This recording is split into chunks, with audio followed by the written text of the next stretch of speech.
Om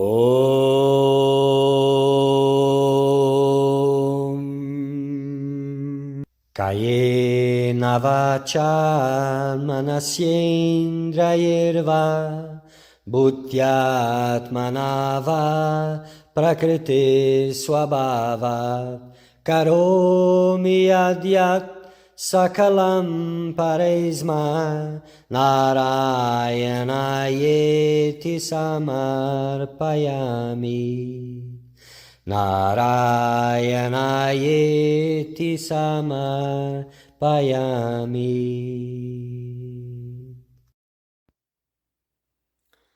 Dear Seeker of Truth, welcome.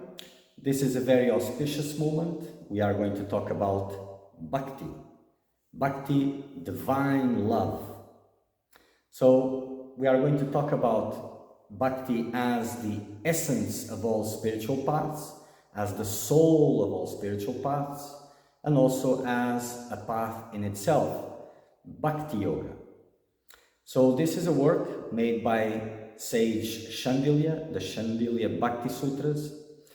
Not much is known about this Shandilya, only that he was a sage, a God-realized being that gone through many other philosophies and finally got to the nectar-like Bhakti as the soul of it all.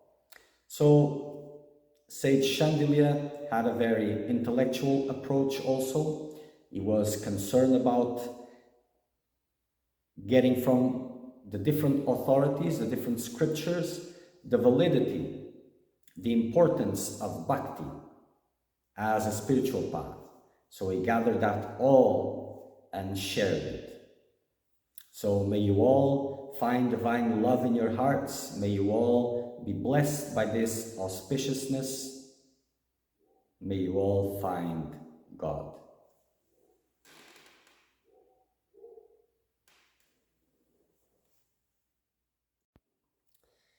Moving on, Shandilya Bhakti Sutras, Sutra 69. And here we arrive at the offenses, Namaparadas, offenses to the divine name. So Shandilya says, beware of the offenses, the aparadas. The gravity of the offenses are considered as it is done intentionally, involuntarily, or accidentally. There are methods for expiation to neutralize their negative effects. So, depending on the type of offense, there are methods to neutralize it. We will go through this point by point. So what are these offenses? So Shandilya warns about the offenses. There are two types of aparada, which means offenses. One should become completely free from nama paradas, which is offenses to the holy name, and seva aparadas, which is offenses committed while serving the deity. Devotees should remain extremely careful at all times to not commit these offenses. We will see why, point by point.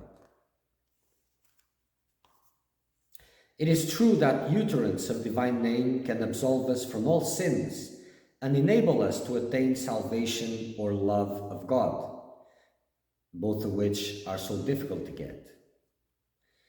So this is true that the divine name, the utterance of divine name, can bring this. But that is possible only when the name is uttered with faith and reverence and the practice is free from all taints of sin against the name. Sin. But then there is offense, which is even higher than this. So the power is there in the utterance of the divine name, but it will only bear fruit, bear that final fruit, when it is free from all taints of sin, and done with faith and reverence, full faith, full reverence. And no sins against the name. The holy name is so extremely powerful that nothing can deter the holy name from leading us to praying, divine love. Well, except one barrier, and that is aparada. Offenses stops the grace of the holy name. So these offenses, we will going to see them one by one, but it's the disrespect for the sacred dimension, disrespect for God, and for all the means in the direction of God. Humility is the basis of all, and it is needed to save us from the aparadas, from the namaparadas and seva aparadas. So without humility, you cannot be saved from this because, well, even your posture will be offensive.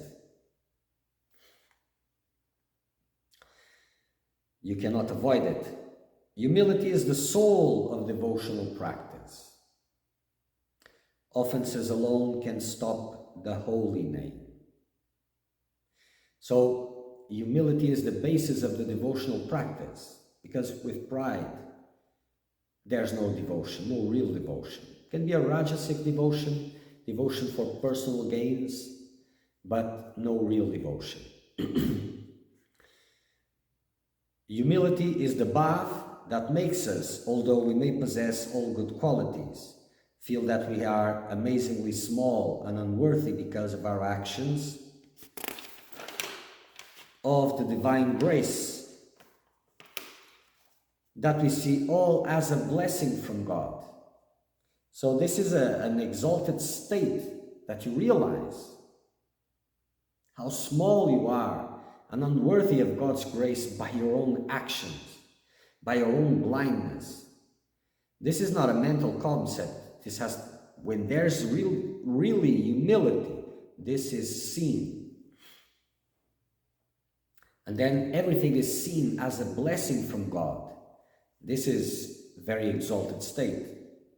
When we possess such humility, it will save us from committing offense.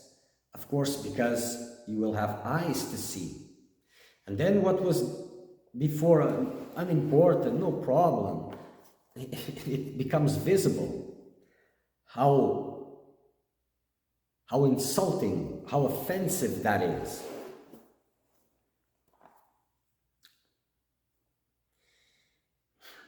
And then God will be pleased with us, of course, because we are in tune.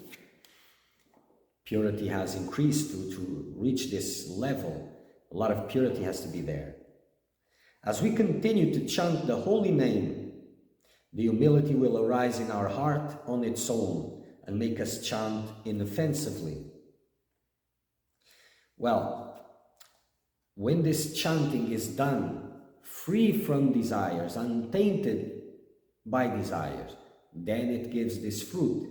Because if it's still tainted by desires, it cannot bear this fruit. When it is done for self-importance, for whatever reason, to enhance egoism, then it cannot give these fruits. Of course, if we wish to attain praying, we should pay great attention to all offenses and chant with utmost humility.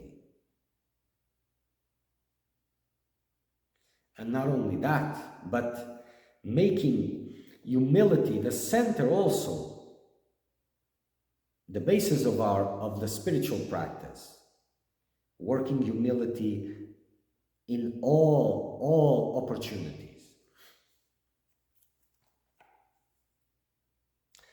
This is the instruction of the great souls as well as the scriptures. Yes. Humility is needed to save us from namaparadas, the offenses to the divine name. We should be tolerant like a tree in two ways. A tree never protests even when it is cut. It dies of thirst, yet does not beg for water. In spite of this, it gives its wealth to whosoever asks for it. It bears the heat and rain, yet offers shelter to others. When we devote ourselves to God in this manner, chant the holy name in this attitude, we gain love for the lotus feet of the Lord. This is a very high level state of an exalted devotee. I will read it again. Humility is needed to save us from Namaparadas. We should be tolerant like a tree in two ways. A tree never protests even when it is cut. So a person should not protest even if it is hurt. It dies of thirst, yet does not beg for any water. This is very beautiful. In spite of this, it gives its wealth to whosoever asks for it. It bears the heat and rain, yet offers shelter to others. When we devote ourselves to God in this manner, chant the holy name with this attitude. Love of God, which is the ultimate realization, is gained. We should be lower than a blade of grass and as tolerant as a tree. We should not expect any respect from others, yet respect everybody. In this manner, we should constantly present ourselves before God.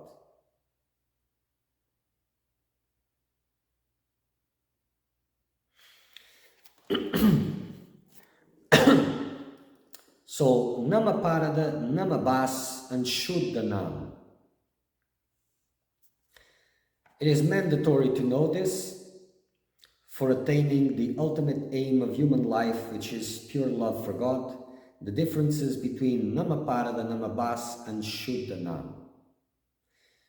So mechanical and unscientific chanting of the holy names, even for crores of ages, will not benefit us if we wish to attain pure love for God.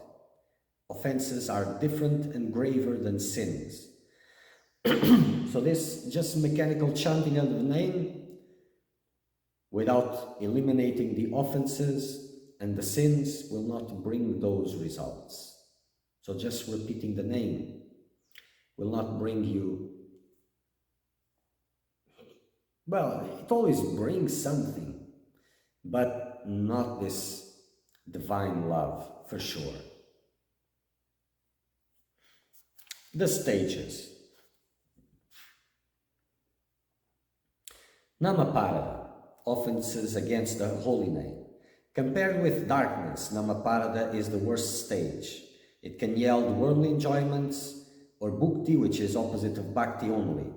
One who commits Namaparada can never go beyond this material universe. Sufferings are in store for such a person in every other birth, as Namaparada is many times heavier than all other offenses and sins. So these offenses to the holy name are many times heavier than everything else.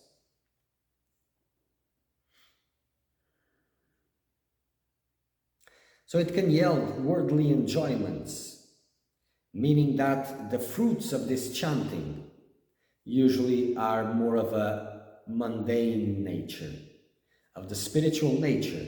Very little comes out of it. And this is dangerous because it is corrupt chanting, it can be corruptive.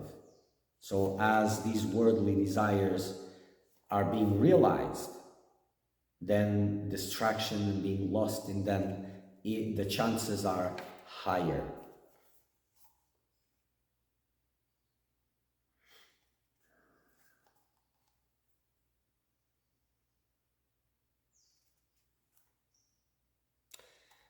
So Namabas, the second stage, semblance of the holy name, compared with twilight, that which dispels darkness of the Namaparadas. Namabasa is a better stage. It frees us from the bondage of Maya. It is that condition of the chanter where there is no offense against the holy name, but at the same time there is no loving relationship with the Lord yet. So it is better, but not yet the ultimate stage of the chanting, which is the pure chanting. It enables us to chant the name without offense. With the appearance of Namabas, all kinds of evils like sins, offenses, etc. automatically disappear from our minds. It yields mukti because the the power of the holy name is free from the barrier that was blocking them, that was the offenses. The mind, thus free from all worldliness, can take to the chanting of the pure holy name of the Lord. However, neither Namaparada nor Namabas is desirable for those who desire pure love for God. And that is Shuddhanam, pure holy name, compared with light that makes both Namaparadas and Namabasa disappear. So, when the Shuddhanam, or the pure holy name, appears on the horizon, we become full of pure love for God. However, neither Namaparada nor Namabasa is desirable for those who are desire for pure love for God. For such devotees, less than Shuddhanam, or pure names of the Lord, will not be beneficial. Less than that. Because the highest comes only with the highest purity. Now, this is important. The pure name of the Lord is one and the same with the Lord himself. This praying is the result of offenseless chanting. This divine love is the result of the offenseless chanting of the names of the Lord. This kind of divine love or praying is the summum bonum of human life. This is very important. The name is equal to the Lord himself. So when you repeat the holy name without feeling, without reverence, without respect, it becomes offensive.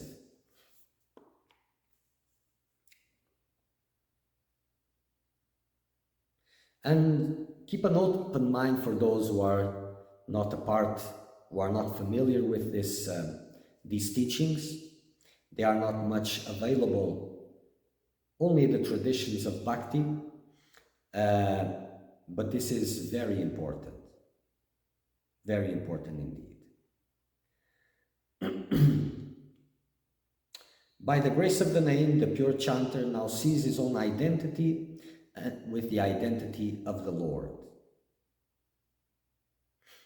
In this stage, he attains pure love for God, the supreme need of human life. So when you reach this high level of chanting, he attains that communion with God. The more he chants the pure name, the more he gets increasingly intoxicated with the nectarine bliss of divine love towards the Lord and his names. Because this divine love has nothing to do with human love. It is overwhelming, it is infinite, it is incomparable with human love. So when you're loving God like you're loving someone else, this is not pure love yet, because pure love will overwhelm you completely.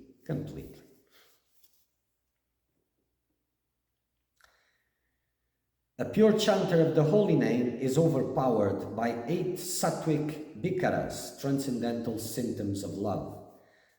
First, stupor, then sweat, horripilation, breaking of voice, horripilation of the skin, then shiverings, breaking of the voice becomes breaks because of the emotion present, tremors, pallor, tears flowing, and fainting.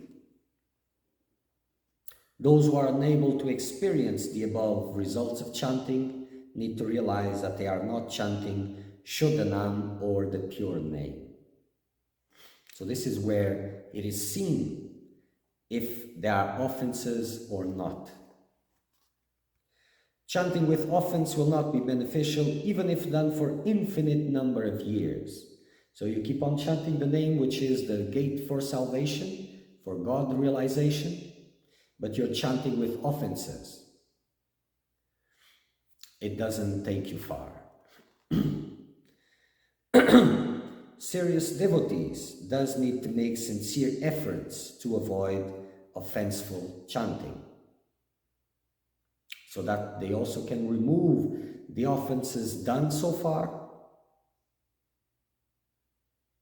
and sins, so that the power, the holiness of the name manifests in the devotee with all its might. Transcendental humility and complete surrender to the preceptor or Gurudev is mandatory to be able to reach the level of Shuddhanam or pure chanting. Transcendental humility, it's not just simple humility. Normal-like humility is transcendental humility. And complete surrender to the preceptor or Gurudev. Complete surrender is needed to achieve this purity of the chanting.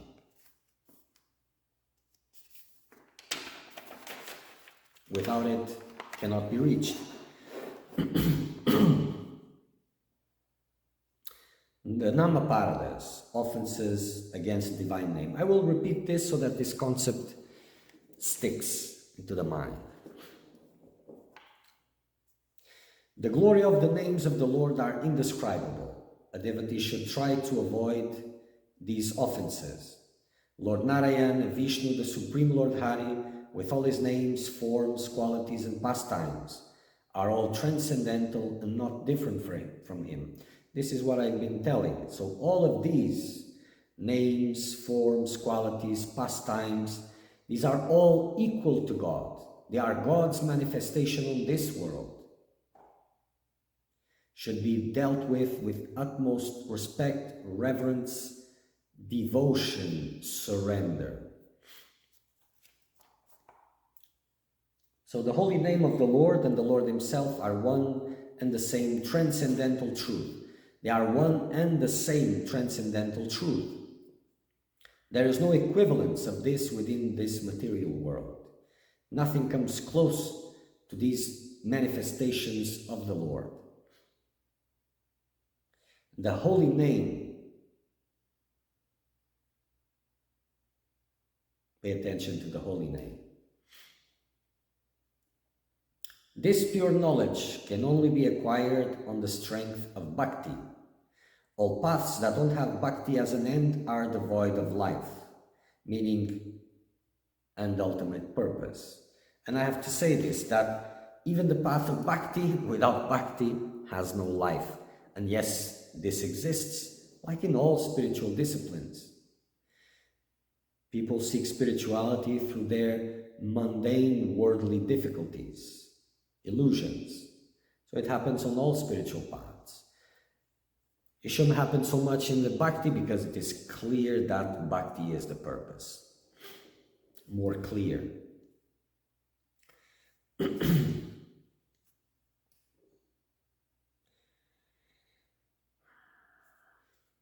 Okay. You can only realize this auspicious truth by the unification of your sincere, pure devotional practice, by one hand, and the strength of the mercy of saints and the Guru, or the Guru. So these two coupled together, your sincere and pure devotional practice, and the strength of the mercy of the Guru and or the saints. Until then, one chants the holy name with namaparadas, with offenses, and the devotional practice remains imperfect. And let us not forget that the sutra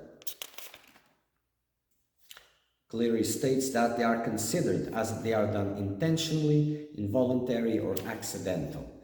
So the more you know about God, about right conduct, about these things, more responsibility and the more intense the offenses get. So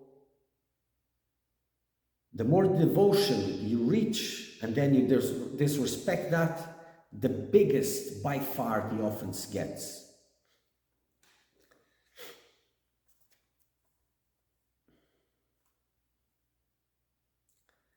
By chanting the holy name offenselessly, we attain the intelligence to approach the ultimate goal, the feet of Lord Narayan and the Supreme Being. Because even for that, intelligence is needed to see what needs to be seen, to let go, what needs to be let go, to understand the subtleties of the spiritual process. And that only by purity is achieved.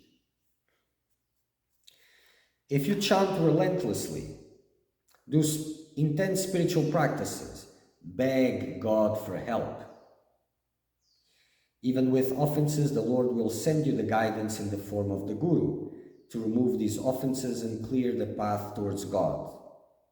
But this needs to be honored, as you will see below. So we'll continue in the next video, but even if you're in that conditions, but if you beg God and you work sincerely, you show that you really want God and God alone by your sincere efforts, and you beg for help, God will send you the Guru to help you. Okay. Tvameva mata cha pita tvameva, tvameva bandhushka sakha tvameva, tvameva vidya dravinam tvameva, tvameva sarvam mama deva deva. Tvameva sarvam mama deva deva.